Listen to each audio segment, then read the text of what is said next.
It's Puppy again. Puppy with Navi is joining us. And a question on everybody's minds. People are still talking about that amazing game against Tong Fu. I want to know what it was like inside the pod early on when we all kind of thought, we don't know if they can come from behind on this. How did you rally the troops for that?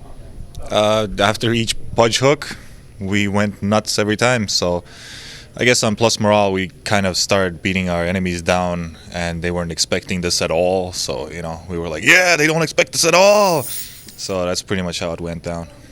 Moving forward against Alliance, how excited are you guys, and how much of an exciting match do you think it's going to be? Because people are buzzing about what that's going to look like between the two teams. I really don't know what it will be. We have to play top-notch to put a fight up against Alliance. And if we do, we might win, we might lose, but if we do play like top-notch, it's going to be crazy games. Can't wait to see it. Good luck. Thank you. Thanks, Puppy. Clement Ivanov, Puppy, Estonia, Tartu. Alexander Dashkevich, Hvost, Kiev, Ukraine. Kuro Zalei Takhazomi, Kuroki, Berlin, Germany. Gleb Lepatnikov, Fanik, Kharkiv, Ukraine. Данил Шутин, Денди, Lviv, Ukraine. Navi, then the only team left that have a chance to win two international titles. This is going to be history if they can win this game and go all the way, but can they do it? Havos, Korok, Puppy, Dendi, and Funnick are going to have to take down Alliance. Just winning this game will guarantee you $60,000. We're already in the draft, so let's introduce Alliance to the stage. With Alliance joins us now, and we've been covering this for a few days now, but we noticed Swedish TV is here too. What is it like knowing that you basically have your entire country back home watching you and supporting you? It feels great with the full Swedish support from our country, but we try to do our best to win. Everyone is very excited for this upcoming match. Are you looking forward to facing Navi? What are your thoughts? Yeah, it's going to be a good game, I think. We'll try our best to beat Navi. They're a tough team, but we're confident. I think everyone feels like they're just going to buckle in and enjoy the ride. Good luck to you guys. I know it's going to be a fantastic match, and we'll talk to you later. Thank you. Thank you. Henrik Arnberg, Admiral Bulldog, Trollhättan, Sweden. Joachim Achterhall, Aki, Gothenburg, Sweden. Jerry Lundqvist, EGM, Sweden, Västerås. Jonathan Berg, Loda, Gothenburg, Sweden. Gustav Magnusson, S4, Stockholm, Sweden. Alliance, the team that is really impressed so far this tournament. They're still the team to beat, I feel. They're fighting for Sweden. Admiral Bulldog, S4, Aki, EGM, and Loda. This would be huge if they could make it into the grand finals. The draft's on the way. Bruno, I just want to hear what you've got to say before the game. Well, normally I have stats for you, but with the match so even, this stats book is of no use. So I have to return to something more serious, more important. So I have it here prepared for me. Okay. Wait. It's not over yet. I'm going to call the spirits. I don't know who I'm going to get. I might get Pyrion Flax. I might get Ice Frog. So, if there's anyone there, can you hear me? Hello, Bruno. Oh my God, how are you? Who is it? You sound disappointed. It's gods. How are you? Gods. The spirit of gods. Tell me, who is going to win and why? Navi or Alliance? Well, Alliance, they are playing like the best team in the world. Meanwhile, Navi, they're playing like the only team in the world who could beat the best team in the world. So, I've got to say, Alliance are going to take it, but Navi are going to put up a hell of a fight. Okay, thank you. Thank you very much. See you later. Bye-bye. And with that, we go into the game. Yeah, we're going. Alliance versus Navi. Game one. Take it away, guys. Navi versus Alliance. Greetings and salutations, DOTA fans! Welcome in to the floor of beautiful Ben Arroyo Hall, the International 2013, the upper bracket finals. I'm AC, that's Draskell, and I think we lucked out on the game we get to cast today. The most highly anticipated game of the entire tournament so far. Alliance taking on Navi. Now, these two teams Fan favorites the world over. Their play styles far apart but close together at the same time. High flying at times, stable at times. Impossible to predict what we're going to see, except possibly the best series in international history.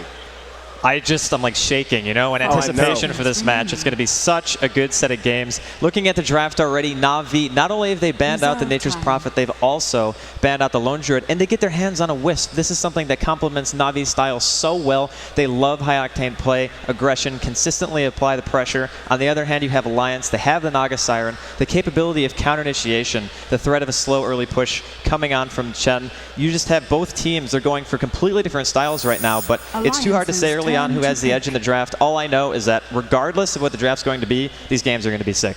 Absolutely. Seeing an IO pick up right out the gate, you have the Gyrocopter, not quite on the par of a CK or a hero like that you traditionally see paired with him, but it can work extremely well even from the early stages. The power of Call Down, the power of Rocket Barrage, the amount of damage you can output on a single target if you're able to isolate them. But then Alliance has Bulldog's two main heroes, Nature's Prophet and Lone Druid, banned away from them because they didn't pick the Druid. However, he will get another hero for which he is quite famous, that Bounty Hunter pickup with the Chin already on the lineup. Of course, Ake, one of the best Chin players the world over. Naga Siren, as you said, the perfect answer to an IO gank-centric kind of a draft. Already these teams in each other's head, and already the game looking to shape up to be very even. I feel as though Alliance having to take the Bounty Hunter in this position puts Na'Vi at a bit of an advantage. Bounty Hunter kind of fell out of competitive play because teams started to realize how to punish him. You go for the early aggression, you go for the push. He kind of needs an item, especially BKB, to be able to sustain in fights and continue to go for the track kills and just basically remain relevant. But they do have a Naga Siren to back it up. It's probably going to be support. We haven't seen Alliance run Naga Siren carry, I don't think, this entire tournament. And Na'Vi, they're picking up a Sand King, another hero we really haven't seen too much. And Sand King, fantastic, of course, in team fights. We're talking about Epicenter and Call Down, and of course the threat of getting a Wisp teleporting on you with the Epicenter basically already channeling, which is always very, very potent. But we'll have to see what the last two from each team is going to be. Looking at it right now, I would say that if Na'Vi is able to remain consistent in their early game and not give away too many track kills, their team fight is obviously monstrous. Oh, yeah. So I'm looking to see them go for some team fighting here. Puck gonna pick up, or gonna be the pickup for Alliance in 4th position. Of course, S4, phenomenal Puck player. I suspect that's a hero we're gonna see given a lot of priority all throughout the draft, just because Puck is so well played by S4 and Dindy both. But again, back to Na'Vi's draft. Gyrocopter, Sand King. Yeah, team fight, they got a bit of it. What they want to put together here next, well, that's Sand King, first of all. Let's talk about that. We've actually seen that hero more and more lately. Something you used to see occasionally. Run him mid, give him a little bit of farm priority, or even let him farm out of an offensive tri-lane. They have an IO, so that's probably not going to be the case. But anything you can do to give the Sand King an early level advantage, make sure he gets to level 6 on time, he can begin to hook up with the Gyrocopter. The power of Epicenter and Call Down is just absolutely monstrous, and he's actually not bad, as you said. The IO can function as a makeshift kind of blink dagger for him. It means he doesn't have as much pressure to farm up and get gold and get those two key items, the Arc Boots and the blink dagger, as early as he would like. Windrunner going to be the 4th pickup for Na'Vi. We've been seeing them run that hero a lot lately. We casted Funnick on that hero just yesterday. Funnick, a phenomenal Windrunner player in his own right, and even more magic damage coming out now. You cannot underestimate just how strong Power Shot can be when put in conjunction with a Gyrocopter, all the magic damage he has at his disposal, and of course, the big bad Epicenter.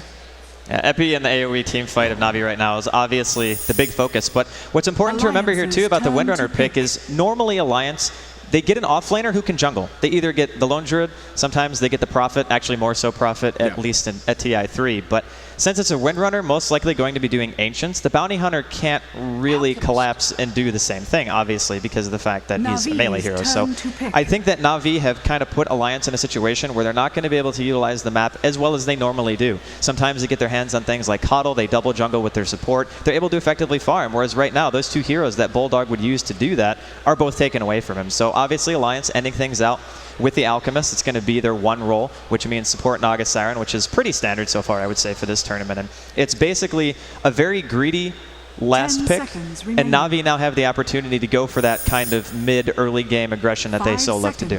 I'll tell you something that I really like out of Alliance's lineup is if this game does go late, obviously a well-farmed Gyrocopter, so tough to deal with even for an Alchemist because he does have that range. Alchemist can be kited on occasion, but with Alchemist having Naga Siren on team with him, that's one dedicated disable in the ensnare that will go through BKB. That gives Alchemist every chance in the world to get on top of the gyro and do that late game damage. You can't underestimate how important that is, but a Skywrath Mage pick gonna round things out. Skywrath Mage, a hero Na'Vi has experimented with from time to time. We have seen Dindy be extremely successful on this hero in a variety of tournaments, most of them, however, online. A pick that we don't see often, but we get to see it here in Game 1 of the upper bracket finals. Could not ask for more. Well, the damage output right now of Na'Vi in terms of sheer physical or sheer magic damage is insane, right? You have Flare, you have Power Shot, Sand King, Gyrocopters, Rocket Barrage. The capability of almost instantly killing somebody is insane. Oh, it's huge. So if you get caught out by that, you're not going to be able to do much. And let's not forget how good Ancient Seal is against heroes like Puck. It's a 6-second silence, increases the damage that you take, and everything on the side of Na'Vi complements each other very well. But we also have to remember, Skywrath is, let's be honest, he's really gankable. He's one of the squishiest heroes in the game, one of the lowest strength gains, and there's a bounty hunter on the side of Alliance. So now Admiral Bulldog, whereas before I would have said that he couldn't really do a whole lot, even just a bounty hunter walking around and being annoying to the supports in a jungle of Na'Vi, he'll try to find something, but once he gets 6, I think that Alliance are just as willing to apply pressure as Na'Vi will be. The crowd feels the electricity. The upper bracket finals just about to get underway as the teams make their way out into the lanes. Looks like they're going to be heading to different parts of the map, so we'll run through our lineup, see who's handling who. Sand King going to be played by Puppy. Gyrocopter going to be handled by Havost. Skywrath Mage played by Dindy. I hear he's got a fan or two in the house. That's right. Kuro going to be playing on our IO, and of course Funnick playing on the Windrunner. On the other side of the river, S4 setting up shop in mid on the Puck. We'll have Jen played by Ake, no argument. That's his signature hero. Alchemist going to be farmed by Loda. Naga Siren handled by EGM. And Admiral Bulldog will be playing on the Bounty Hunter. So the lane's looking to shape up pretty much how you would expect. Going to be a safe lane, Alchemist coming out here from Alliance, and then Na'Vi, of course, going to be doing the safe lane, tri-lane. So we'll see who's going to be getting the experience from the pulls. The thing about Na'Vi's supports is that both of them kind of want level 6. Puppy even wants 7 to make sure that he gets max range on that Burrow Strike. So there is a bit of concern that spreading the experience too thin between these heroes could be a bit of an issue early on for Na'Vi. But of course, they are a very experienced team, and they also have a hero who can actually get something out of their off lane. Whereas again, the Bounty, he had to start with Boots. So the fact that Admiral Bulldog started off with Boots, he's going to be playing very passive here. Both offlaners going to be suffering a bit. And interestingly enough, Alliance actually not warding the Ancients. I thought by now people would maybe start to do that, but not going to be the case. And we can see the lanes taking shape. Should be a relatively quiet early game, but again, there's really no way to tell just how long that's going to last. Dindy on the Skywrath Mage, you kind of touched on this. Skywrath Mage, very much a snowball kind of a hero. If he gets behind, it could be tough to catch up because he's so reliant on magic damage. And once BKB start to come out, once you start to see health pools go up, this is a hero that does have some struggles. And now we're going to have Bulldog pursued out by Kuro. Puppy right on his tail. He will be able to shadow walk one more time. He's going to take a tower shot on his way through, but will be able to make it to relative safety. He's right on top of poor Funnick. And Funnick will go ahead, drop a sentry. And there it is, he sees him. No disable, hasn't placed a point yet. And Bulldog gonna trade shots with Funnick, at least for the moment. No one else coming back over, check that. We do have Puppy making his way over. Bulldog at half health, now Funnick down just above half. And looks like Bulldog content to just hang out for the moment, just keeping an eye on things. And again, this comes down to the Ancients. We can see this illusion from Ake blocking out the Ancient spawn or trying to do so. Keep an eye on them. Bulldog will be able to make it back to safety though. Yeah, they know that Bulldog's not going to get anything, so it's like, all right, you know what, just go over there, make sure that the Windrunner isn't getting anything extra. Try to make sure your team isn't innately falling behind, because let's be honest, this Bounty Hunter is going to be suffering in the early game. But it looks like they are giving at least some of the experience to Kuro here in the jungle, so the Wisp is going to be getting priority on level 6, which I think is the right call, because as soon as you get relocate on the Gyrocopter, you can start ganking, you can go for pretty much anybody, and since Naga Siren's song is going to be a little bit later than it would be normally because he's a support, I think we could see some early aggression coming out from Na'Vi.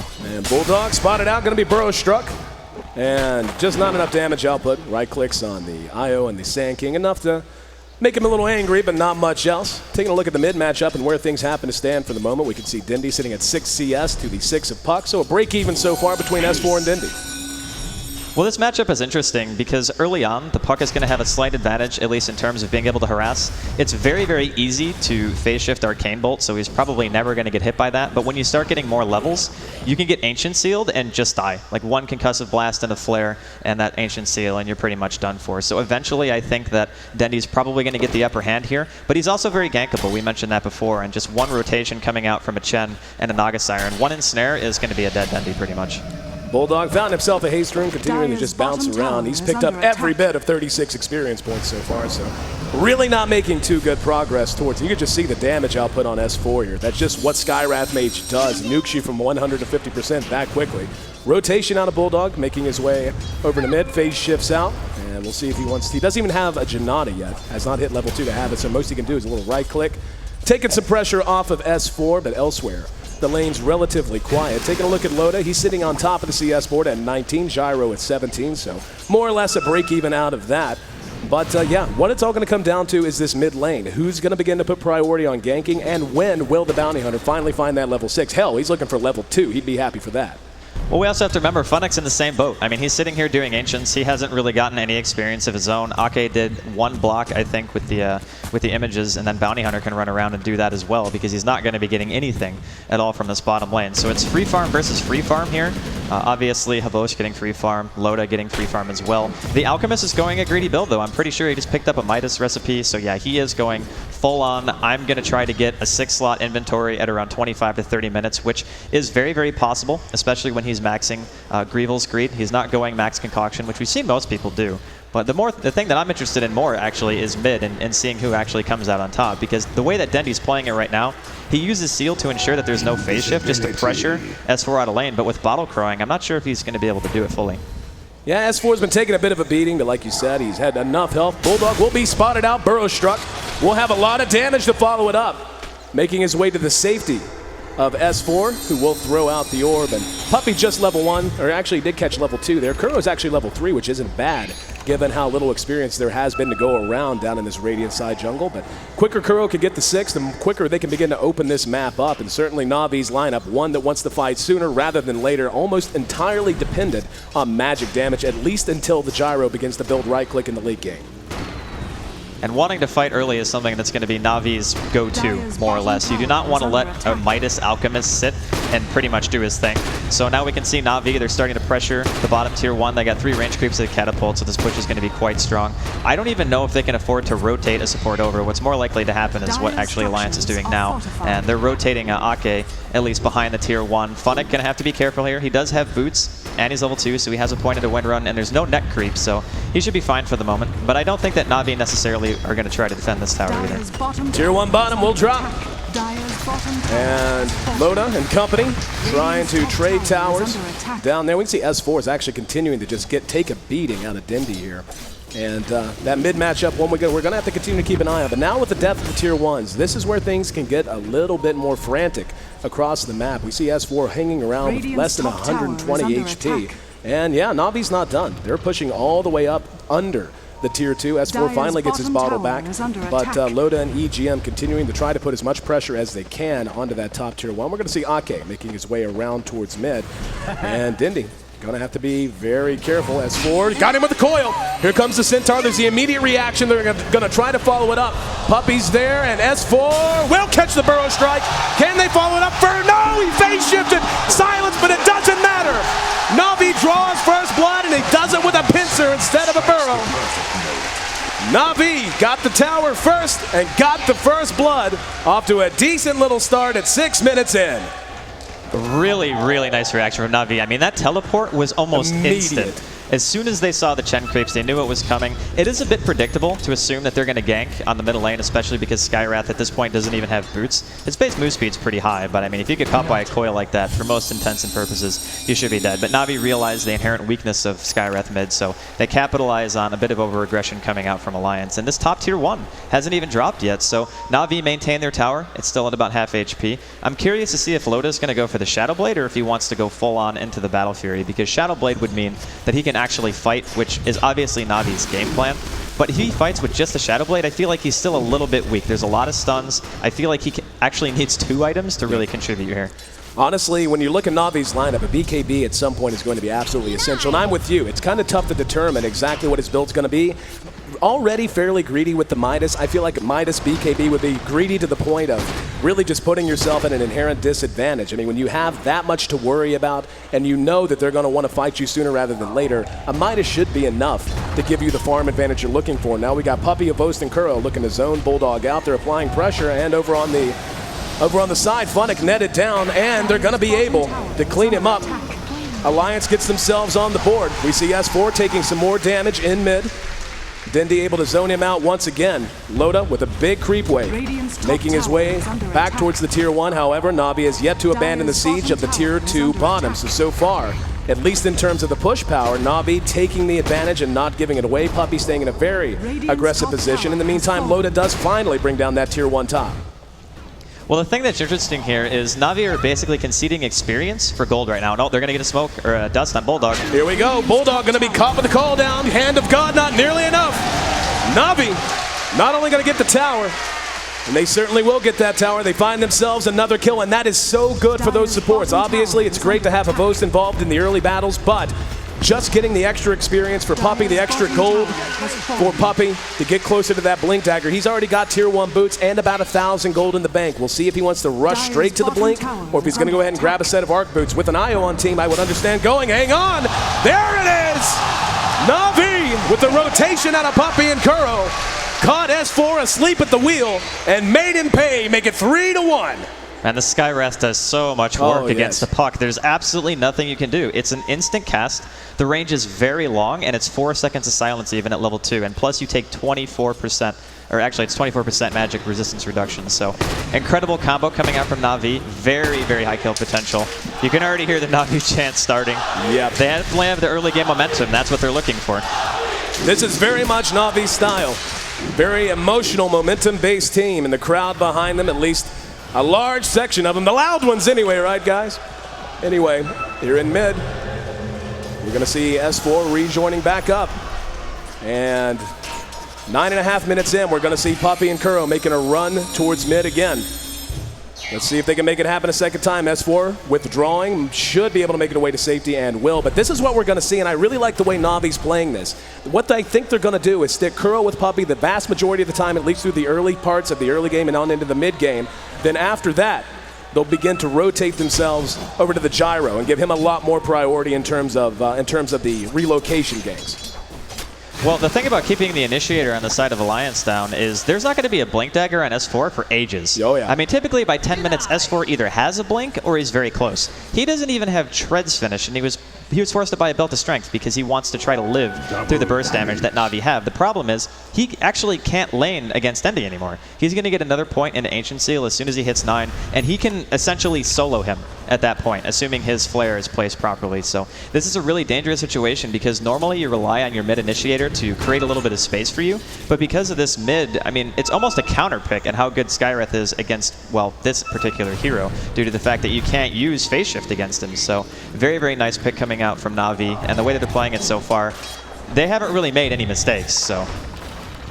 Rolling past 10 minutes, we'll take our first look at the goal graph. Just about dead even. Very close. The experience, though, slightly in favor of Alliance. They've just been able to manage their experience gain a little bit more. Of course, a lot of that owing to Kuro and Puppey spending so much time drifting across the map. We do have a smoked Ake here in mid. He's going to show his face, show the flag a bit. Here come the creeps, and they got the net. Immediate reaction. Here comes Puck. He's going to end up dropping it. Puppey silenced the coil. Puppey in trouble. Bulldog's there. Burrow strikes, catches S4, will end up dead nonetheless. Kuro's there, now left by himself. Nothing he can do but hook up with Funnick. Another orb going to be coming in. Track out on Kuro. Call down. Going to be enough to buy some space for Navi. And Havos getting there not a minute too early. Got there just in time to stop what could have gotten much, much worse. However, nonetheless, Alliance tallying a couple of kills on their own, and Bounty manages to find Io. Havos going to be engaging on S4. Beautiful phase shift, but it doesn't matter. Song of the Siren from EGM. Day late and $1 short as they lost the hero before he could get into range. 4-4, an absolute slugfest here in this middle lane. Havos hooking up now with Dendi and Funnick. And we'll see how hard they want to push it. Over at top, Loda continues to find his free farm. He did go with the Shadow Blade build, so he's going to be ready to start fighting as soon as Alliance needs him to. That was a great move by Alliance, though, just forcing such a huge reaction on a Na'Vi. Puppey accidentally stunned out of his Sandstorm when he wasn't tracked. I think maybe he thought he was, and he was going to end up dying anyway, so he ended up giving away an extra kill that I don't necessarily think needed to happen. But still, Alliance forcing that reaction, giving Loda the space that he needs to farm up another item. Once he gets a BKB, I think their teamfight potential is actually going to be pretty good, considering EGM is now very close to level 7. He wasted his song there, unfortunately, but could be going down mid. Puppey's there. Mystic Flare does a lot of damage. S4 gonna try to help. Doesn't matter. Bro Strike on the money. Coil got to the Waning Rift a little late. Here's Loda. Throws out the unstable concoction on Puppey. Engaging but surrounded by all three. Tanky as he is, he just doesn't have the damage output even with that Shadow Blade. So they end up getting a 1-for-0 trade. Loda came as quick as he could. S4 was in position, but just too well executed out of Na'Vi. And really nice picks. That's the strength that a Skywrath gives you. Insane range, the capability of killing somebody before they can even react. The one thing is, eventually when that Alchemist does get a BKB, you're not going to be able to do it to him. You're going to have to pretty much isolate either the Chen or the Puck in most of these engagements, sometimes even the Naga Siren if you want to make sure the song isn't going to be an issue. But Alliance are still having the same problem right now. S4 just simply doesn't have anything. Granted, Dendy's not tremendously far ahead in terms of CS. He's only sitting at 9 higher than S4. He isn't as reliant on those items as S4 is, and he's just not been given the opportunity to get any of that farm. So Bulldog now going to be coming mid. He's actually 8.5, so he has surpassed Funnick in terms of levels because of that middle fight. Oh, yeah. And now Bounty Hunter's contribution to Alliance is going to be huge. We can see again, Loda did go with the Shadow Blade. I think that's the right choice here. I mean, again, Na'Vi is going to want to fight more and more and more as time wears on. And Alliance going to take the fight to them. And this is the right call. Fight on their own terms. Don't let Na'Vi set up those ganks that have been so successful so far. Puppey spotted out by Bulldog. There's Havos right beside him. Nog is there, throws out the ensnare. There's the track as well. Puppey engages in, but the call down's in. But look at the damage coming out of Kuro as well. Puppey. Oh, the reload came. Re-engaging Shackle does catch Ake! Funnick with a beautiful Shackle. There's a burrow on the EGM. Loda though re-engages and there's Funnick. Chop down. Epi goes off. EGM melting to it. Not enough. Loda silenced out. Mystic Flare does a lot of damage. Coil. Re-engagement. Dendy trying to track him down as the rest of the fight continues behind them. S4 still alive. Havos and Kuro. Maybe 200 HP between them. And we even see the creeps getting involved. They will go ahead and pull back. In the end, 7-6 as the dust settles. Beautiful reinitiation out of Na'Vi. Alliance had the jump on them, but Na'Vi got the job done, and the relocate, as you mentioned, absolutely immaculate. God, Kuro, what a player, man. What a player. Getting Havos out of there just in the nick of time and just turning around and fighting that in general was a really great call. Got the double burrow strike. The call down essentially hit everyone. And, I mean, S4 being forced to buy back. Again, losing a lot of money for that. Granted, Alliance are going to be able to pressure this tier 1, safe lane tier 1, so it's actually worth quite a bit at such an early phase. 15 minutes in, tower's going to go down. So Alliance don't walk away completely empty-handed, but Loda's been traveling a lot now. He's only got well, I shouldn't say only, 107 CS at 15 minutes is still pretty darn good. But his farm probably could have been a bit higher if he didn't have to waste that TP mid. But again, once he gets that BKB, his teamfight contribution is going to be significantly higher because the Gyrocopter, while he is farmed, he's still not to the point where his physical damage is going to threaten the Alchemist all that much. So Alliance, their timing window is coming up here very shortly, and middle, EGM could be in some trouble, but he's actually not going to die to that combo. But just the threat of Flare and how much damage Dendy does, it's insane. Oh yeah, absolutely. And the abilities they have to chain with it as well. Shackle Shot, Burrow Strike, Tether Stun. They have a lot of ways to set those up. And what it's going to come down to is just how high a priority they want to put on each individual hero in these fights. Obviously, Loda, a big priority as well. But sometimes just being able to blow up one of the supporting casts on the side of Alliance going to be very, very important. And we're in kind of this interesting situation where you have a Bounty Hunter pickup. Bulldog will be making his way towards drums. He's almost done with them now. But, you know, they need to weather the storm that is the magic damage output Na'Vi has. Na'Vi really the ones under the gun here with this kind of lineup to execute, especially with the IO on top of the magic-centric kind of a lineup they've drafted. But Alliance kind of needs them to do that as well to get a lot out of this Bounty Hunter pick. So you got two teams with two very good reasons to be trying to fight, and I don't think we're going to see the action let up anytime soon. Chin did finish his mech quite some time ago. Now we see Windrunner picking up hers as well, so Funnick going to be able to even that balance. And some dewarding coming on here from Alliance. So they're going to go for the Roshan. This is something that Alliance love to do. Whenever they get heroes that can do Roshan, they pretty much do it immediately, especially when they're Dire side. So Power Shot doing some scouting. Na'Vi know this is going on. Now, this is going to be an interesting fight because, honestly, Havos isn't even really close to the fight. And I think Alliance could just be getting this for free, which I think would be a really big mistake. They're moving over into position. Puppy's the one leading with the phase. You see a Dark Troll Summoner. Looks like Alliance really kind of gun-shy about finishing this out. Roche is down to a quarter. We've got Kuro and Puppy hooked up. Puppy does have an epicenter. Now remember, he can relocate the epicenter once it begins to go off. A poor man's Blink Dagger or a rich one, if you want to think of it that way. So heard the Shackle shot, but doesn't look like it latched. Again, Roche, very low health. Both teams very trepidatious about abandoning this piece of real estate. In the meantime, Na'Vi moving back over into mid. Looks like Loda and company in the mood to do the same. Gyro has finished his BKB, very important item for him for obvious reasons. However, again, the Ensnare, and that just makes the Ensnare out of the Naga Siren all the more important. EGM is going to have to be on point and make sure that that is his #1 focus and make sure he isn't focused down before he can lock the Gyro down and allow Loda to close the distance and get on top of it. Well, even if they do ensnare him, all Havos has to do is hit one target because Flat Cannon's going to hit everybody in the fight anyway. Ensnare's not necessarily as effective versus him with the BKB as it would be any melee carry, for example, so I think he's still going to be fine. And it was a really nice move by Na'Vi to start pressuring mid, just force Alliance out of the area of Roshan completely and make them basically move out and allow you to go back to doing whatever it is you were doing. The later the game goes, a Gyrocopter during the late game, his damage output scales so much more, again, because of Flat Cannon. So while Loda might be able to focus the Gyrocopter, he has such a great support cast between Shackles, of course, Wisp being able to relocate him out. We've already seen Kuro do that, and a Sand King to be able to stun and peel for him. But now Loda with the BKB, he can try to go in and focus, but right now it's just both teams more or less sitting around mid. The one thing, Shackle and Loda. Right off the creep, a little bit of trading and paint, but doesn't look like they're going to follow it up. They actually had a couple. Kuro and Puppy are a little bit out of position there, unable to contribute if they had decided to go. Now, Alliance once again going to move into the Roche pit. Roche has regened to a little bit above half health at the moment. Na'Vi is a little bit spread out. As you can see, S4 showing his face at top of that haste room. And Na'Vi looks like Funnick most likely going to take a scout shot, and he will. So he knows what's going on. I don't think they're going to be able to get here, though. The firepower from Alliance just recognizing the movement out of Na'Vi. And that's going to be a free Aegis. That's going to end up going to Loda. In the meantime, there was a tower denied in top as well, so the top tier 2 did end up dropping on the side of Na'Vi.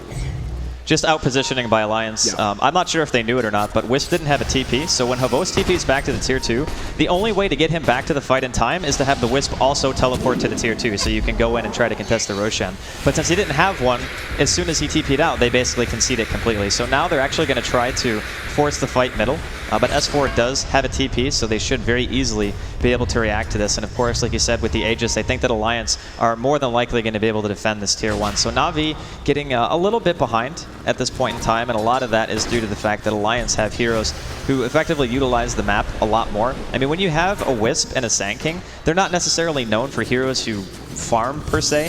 The Wisp will follow a hero around who does farm, but he's not going to really get any of his own. So the longer this goes on, Alliance, I think, are getting farther and farther ahead, and they realize that they have an advantage at the moment. They're looking at Navi's tier 1 mid.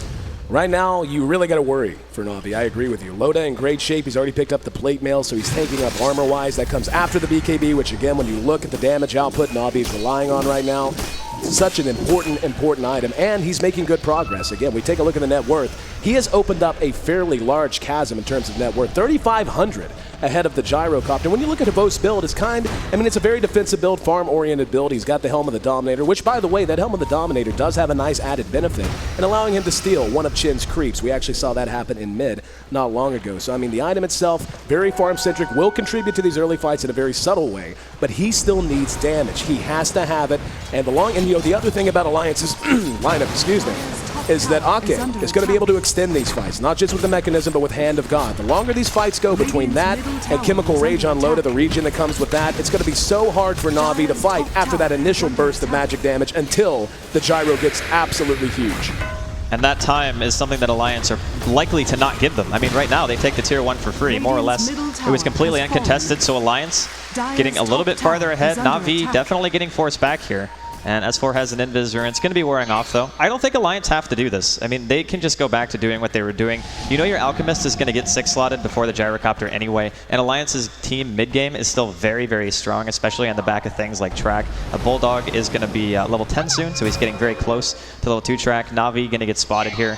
by Alliance and just choose to retreat, which again I feel is the right call. You don't really want to take a fight with your opponent having an Aegis. Oh, there's a coil, gonna catch two. Silence on both. Here comes the call down. Dindy blown up immediately. Kuro can't move. Havost is locked down as well. Kuro blown up. The BKB negating all of the epicenter damage. That's 2-0 and an easy 2-0 at that. Havost on the run will be tracked, but S4, no way to lock him down with the coil already spent. And Alliance beginning to flex their muscles in a big way. We said it during the draft, Draskell, with this kind of a lineup, it's so scary to try and fight against early. But they weathered the storm. The Midas pickup was actually brilliant by Loda because now it basically allowed him to get the two things he needed the most. Shadow Blade and BKB. That has allowed him to just take control of this game. That was a silence on the puppy. Can they follow it out? He will jaunt in front of him. And no, he won't actually. Havost there to help out. Alliance looked like they wanted to run him down, but thought better of it. Didn't want to overextend. Na'Vi getting in position behind the tower. Funnick looking for a shackle, won't find it. Loda not being near enough to the trees. No jaunt from S4 following the orb.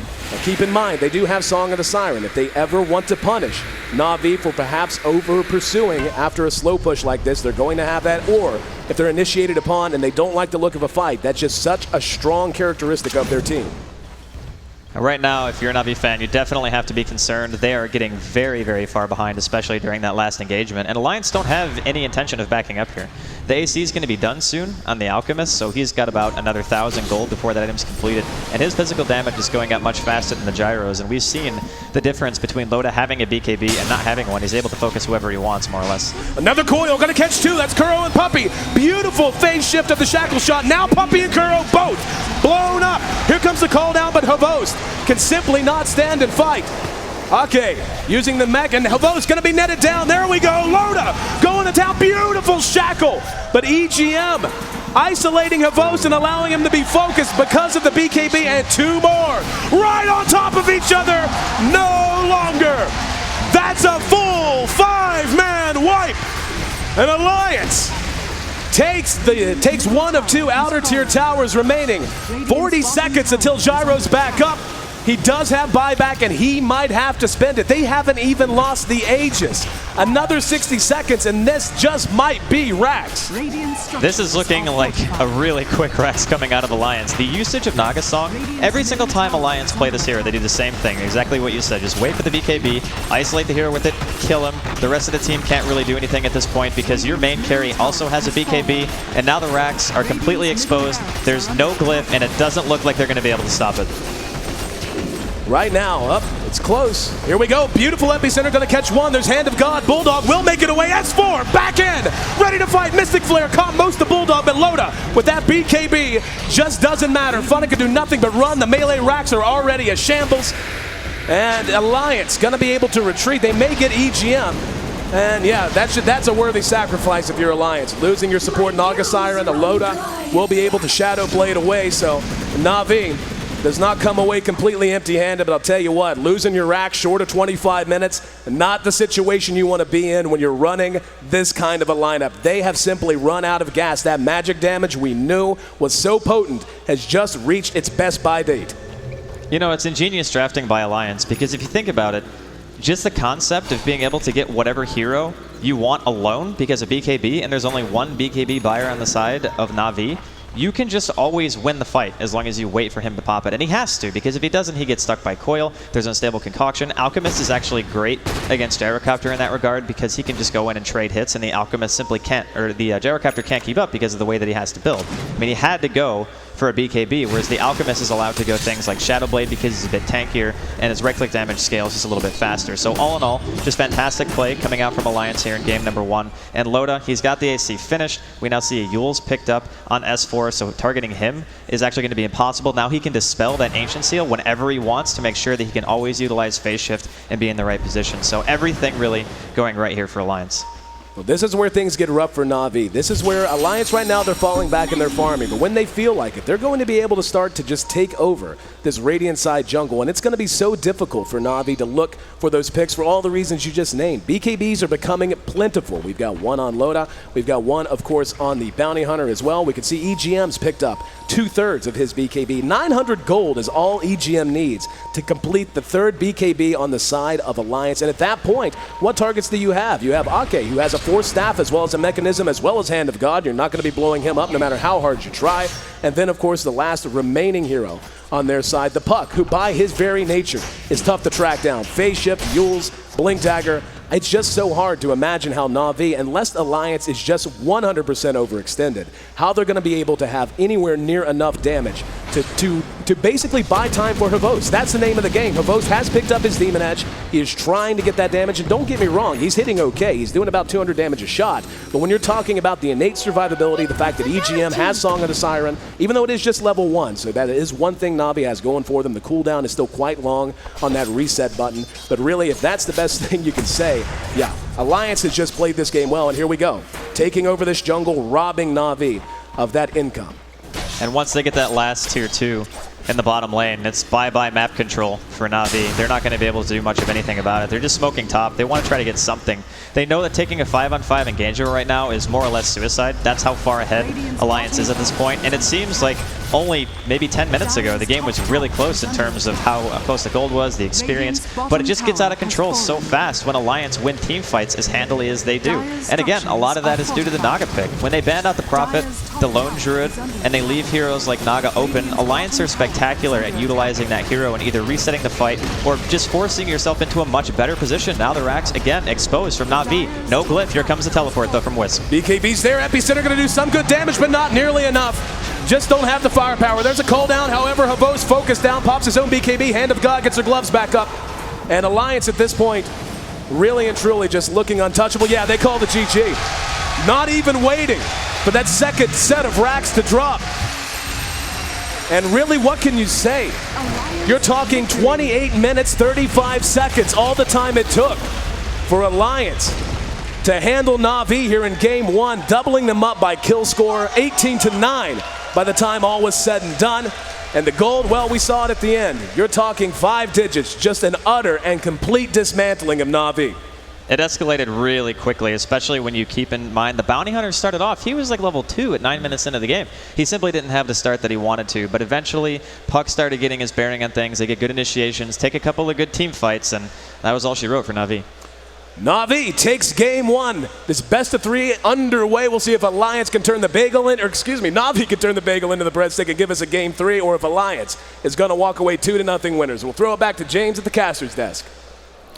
Thanks, AC and Draskell. So, Alliance 1-0 up, but the start of the game didn't look that amazing for them. Or for you guys, was it always going to be their map? Well, they had the Alchemist farming the whole entire time. Havos had to rotate mid a little bit early, and they were ahead on kills. They got the first blood, but once Na'Vi got the first blood. Yeah, Na'Vi got first blood on middle, but Na'Vi's lineup was just all based on ganking. And if they got behind in ganks, and once S4 got his blink, they were always on the defensive. They couldn't really do anything else. They didn't really have anything that could break BKBs. They didn't have any exceptional form on Havos because he was forced to help his team out in the mid game. They didn't have any good team fight either compared to the Puck and the Naga Siren into Concoction, which we saw multiple times out of Alliance. And their strat was decent. Skyrest, very good versus Puck, but I think he needs more of a lineup built around it. I also think one of the key issues from Na'Vi was the fact that they let Alliance get a lineup they're so incredibly comfortable with. They get the Arche on the Chen, they get S4 on the Puck, they get Loda on the Alchemist, one of the best farmers in the game right now. And then they have EGM on the Siren as well, and really, you ban out Admiral Bulldog, but he's just going to pick up a Bounty Hunter as his 5th choice to offlane. Alliance just has no weak spots right now, I think. So do you think they just need to counter with an equally strong lineup? They gave them the Wisp. Yeah, I think they need to come up with something better than... I don't feel like Na'Vi's lineup had the synergy. Yeah, I would have liked to see a Darkseer perhaps instead of the Windrunner. They needed some sort of counter initiation too, because once Loda was just charging with the BKB, they could really do nothing versus it. And Dendi, he had a decent start, and it just didn't really amount to anything in the mid game. I think like their counter initiation, they were looking for a lot from their Sand King in many ways, but once the BKB comes up on the Alchemist, it's kind of hard for Sand King to be relevant. And also we saw really early on, I think it was just gone 4 minutes, there was a Midas and brown boots on Loda. And I was like, how is this even possible? And I was like, okay, he must have maxed Greevil's Greed, and then at least got S4 had these amazing initiates all throughout. Yeah, he did, but you can just see Loda with the BKB up and just able to do what he wants, really. He got really big. And I believe now there's going to be a song. Havos pops his BKB. They use the song on EGM to isolate him, and they run him down. And Havos, you know... And after this, the two-man concoction. Oh, yeah. And it was, you know, obvious that Na'Vi thought, yeah, there is a fighting chance, but we need to get this gyrocopter, his MKB. We need to get him his item. And Alliance were just like, no, we're not going to give you that chance to farm. We're just going to take it to your front door. And they kick the door down. And that's just what they do each and every game. Even if they're behind, they just at the 20-minute mark, they gather up, they do their objectives, they take down the towers, they take the fight to the enemy, and they oftentimes, on just about any game, aside from that one game they dropped, have been winning them the games. So it doesn't seem like Na'Vi can really contest them in the early game if both of them get drafts that they want. So what strategy do you think Na'Vi should employ if they want to take down Alliance? I think they need to put on the same kind of aggression and pushability that Alliance shows in their games. So if Na'Vi could get the hands on a Chen or disrupt Arcus Chen with an Enchantress, I think that would be great for them. Maybe take Dendi on a Shadow Fiend mid, something that can push on early with a BKB. All right, well, we'll see what happens in game number 2. But Bruno, we'll come to you and talk to you about the game in just a little bit. But it seems like you've started a trend because there's a lot of people